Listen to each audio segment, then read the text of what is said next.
میت کے عزیز و اقارب کو اطلاع دینا جائز مگر تشہیر کرنا مکروہ ہے۔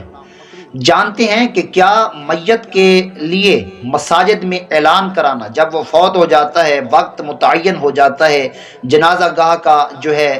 وہ ٹھکانہ بتایا جاتا ہے کہ کس جگہ پر جنازہ ہوگا، تو یہ کثرت سے اعلانات کرائے جاتے ہیں، کیا شریعت مطہرہ میں اس کی اصلیت کیا ہے؟ اس کے متعلق جانتے ہیں۔ دیکھیے، امام ترمذی اور ابن ماجہ نے ان دونوں نے روایت کی ہے حضرت حذیفہ رضی اللہ تعالی عنہ سے۔ انہوں نے فرمایا کہ جب میں مر جاؤں تو لوگوں کو نہ بتانا کہ کہیں یہ میری موت کی تشہیر نہ ہو جائے۔ حضرت حذیفہ رضی اللہ تعالی عنہ فرماتے ہیں کہ میں نے سنا ہے کہ نبی کریم صلی اللہ تعالی علیہ وآلہ وسلم نے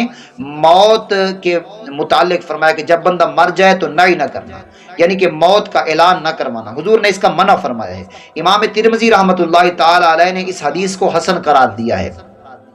ترمذی میں حضرت عبداللہ بن مسعود رضی اللہ تعالی عنہ سے روایت ہے کہ حضور نبی کریم صلی اللہ علیہ وآلہ وسلم نے موت کے اعلان سے منع فرمایا ہے، اور کیونکہ یہ زمانہ جاہلیت کا عمل ہے۔ ایک دوسری روایت میں حضرت عبداللہ رضی اللہ تعالی عنہ سے مروی ہے، مگر انہوں نے اسے مرفوع بیان نہیں فرمایا کہ یہ روایت مرفوع جو ہے روایت سے اصح ہے۔ امام ترمذی رحمۃ اللہ تعالی علیہ نے ان دونوں کو ضعیف قرار دیا ہے، ان دونوں حدیثوں کو ضعیف قرار دیا ہے۔ صحیح بخاری اور صحیح مسلم میں ہے کہ نبی پاک صلی اللہ تعالی علیہ وآلہ وسلم نے نجاشی کی موت کی خبر اپنے صحابہ کرام کو دی۔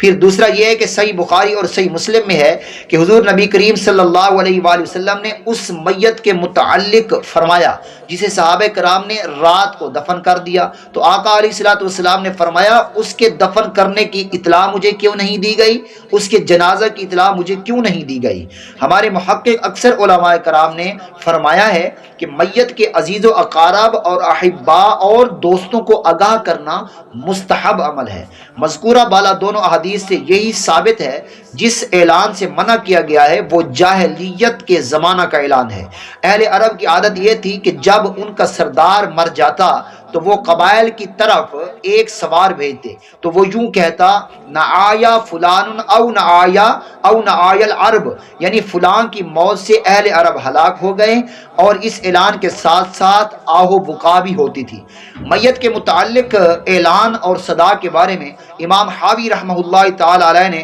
ہمارے علماء کے دو موقف بیان فرمائے ہیں۔ لکھا ہے کہ بعض نے مسافر اور قریبی میت کے لیے مستحب کہا ہے تاکہ اس کی نماز جنازہ پڑھنے والوں کی تعداد کی کثرت ہو جائے اور وہ آ کر نماز جنازہ پڑھیں تاکہ اس کی مغفرت کا ایک بہترین ذریعہ بن جائے۔ بعض نے اجنبی کے لیے تو اسے مستحب لکھا ہے اور مگر کسی اور کے لیے مستحب نہیں لکھا۔ میرا موقف یہ ہے کہ اگر صرف اعلان کرایا جائے تو یہ مطلقاً مستحب ہے، یعنی اعلان کرایا جائے تو یہ مستحب ہے، اس میں سب جمع ہو جاتے ہیں، عزیز و اقارب بھی جمع ہو جاتے ہیں، ساتھ والے جو ہمسائے گان ہیں وہ بھی جمع ہو جاتے ہیں، اور جن نے اعلان سن لیا وہ جمع ہو کر نماز جنازہ پڑھیں گے، تو اس میں جتنی تعداد زیادہ ہوگی کسی کی زبان سے کوئی جملہ ایسا صادر ہو جاتا ہے جس کو ادا کرنے سے، اس کے جملہ ادا کرنے سے اللہ تبارک و تعالی اس میت کی مغفرت فرما دیتا ہے، تو یہ اعلان کرنا مطلقاً مستحب ہے۔